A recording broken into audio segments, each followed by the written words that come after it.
Hello everyone, this is Dr. Nisha working as periodontist at Dr. Sachin Mittal's Advanced Dentistry.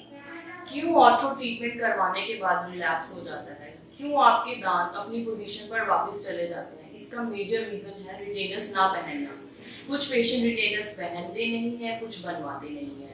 तो आज इस video में हम बात करेंगे रिटेनर्स के बारे में। रिटेनर्स क्या होते हैं, हमें क्यों पहनने चाहिए, कितनी देर पहनने चाहिए और रिटेनर्स कितनी तरह के होते हैं। जब हमारे दांत टेढ़े मेढ़े होते हैं तो हम ऑर्थोडोंटिक ट्रीटमेंट करवाते हैं, यानी हम दांतों के ऊपर ब्रैकेट्स और वायर्स लगा के आपके दांतों को एक रॉन्ग पोजीशन से एक आइडियल पोजीशन में लेकर आते हैं, जो स्माइल के लिए अच्छा हो, फंक्शनली अच्छा हो और खाना खाने के लिए भी अच्छा हो। लेकिन जब ये 1-2 साल के बाद ट्रीटमेंट कंप्लीट हो जाता है, आपके ब्रेसेस रिमूव कर दिए जाते हैं, उसके बाद उस पोजीशन को मेंटेन करने के लिए रिटेनर्स दिए जाते हैं।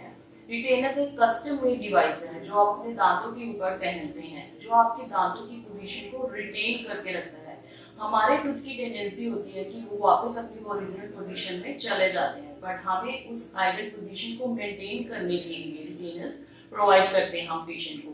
अगर आप सही तरीके से रिटेनर्स पहनेंगे तो दांत और उसका जो सराउंडिंग टिश्यू फर्म हो जाता है, तो दांतों की शिफ्टिंग के चांसेस कम रहते हैं। अगर आप प्रॉपर्ली रिटेनर्स नहीं पहनेंगे तो रिलैप्स हो जाता है। रिटेनर्स 2 तरह के होते हैं, रिमूवेबल और फिक्स्ड। रिमूवेबल रिटेनर्स इसमें हॉलेज अप्लायंस होती है जो मोस्ट रिकमेंडेड है और ये बहुत पुरानी अप्लायंस भी है। इसमें एक एक्रिलिक की प्लेट होती है जिसके सामने की तरफ एक वायर लगी होती है। कुछ पेशेंट्स को ये पसंद नहीं आती कि हमें सामने से जो वायर दिखाई देती है वो अच्छी नहीं लग रही है।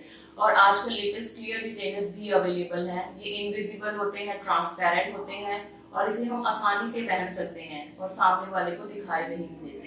दूसरा होता है फिक्स रिटेनर, उसमें हम दांत के अंदर की तरफ एक वायर लगा देते हैं जो दिखाई नहीं देती। अब हमें ये कितनी देर पहनने चाहिए, ये जितनी देर आपके डॉक्टर्स आपको एडवाइस करते हैं। वैसे तो ये केस टू केस भी डिपेंड करता है। कुछ केसेस में लंबा टाइम रिटेनर्स पहनना पड़ता है, तो मिनिमम 1 ईयर तो हमें ये पहनने ही है। आई होप आपको इस वीडियो में रिटेनर्स की इंपॉर्टेंस पता चली होगी। तो मैं आपको ये एडवाइस करती हूँ, जब आपका ऑर्थोडोंटिक ट्रीटमेंट कंप्लीट होता है, आपके ब्रेसेस हट जाते हैं, तो आप रिटेनर्स जरूर पहनें। Thank you. Keep smiling.